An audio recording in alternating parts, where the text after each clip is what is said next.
Welcome in. Another turn tonight in the month-long saga over whether six-term Colorado Springs Republican Congressman Doug Lamborn should qualify for this summer's Republican primary. Now, last week, the state Supreme Court ordered Lamborn off the ballot because some signature collectors to petition him on the ballot weren't Colorado residents. Well, today, a federal judge overruled that judgment, reviving Lamborn's chance at a seventh term. News 5's Zach Thaxton spoke with the congressman tonight. He has more in our Capitol Watch. Zach.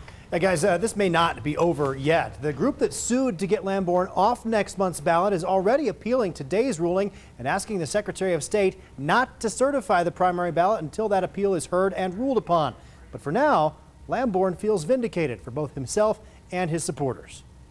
Okay, thanks everybody. For the past month, Congressman Doug Lamborn has been running for his political life. He and his attorneys have been working the courts to prove he belongs on next month's primary ballot, even though the hired signature gatherers to get him there didn't meet residency rules.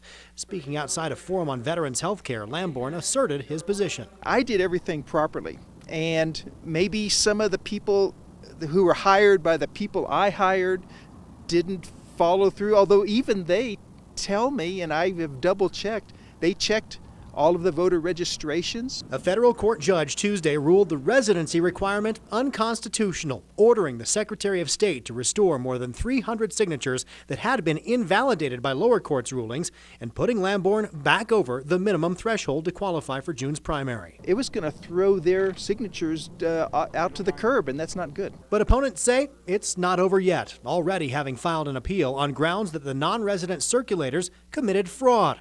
A former primary challenger to Lamborn 2 years ago says he got himself in this situation by skipping the caucus and assembly process. I think it's a telltale sign of where we're at, that the petitioning process is not reliable, and it upsets longtime supporters, participants of the party like me. We've been committed to the process. In life, you know, you can always have 20/20 hindsight. I'm just glad that the people who signed legitimately, and there were well over 1,000, hundreds over that number, their voices are being heard, and that's the main thing.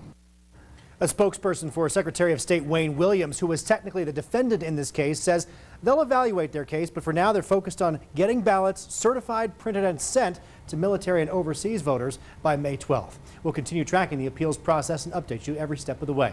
Always watching out for you. Zach Thaxton, News 5.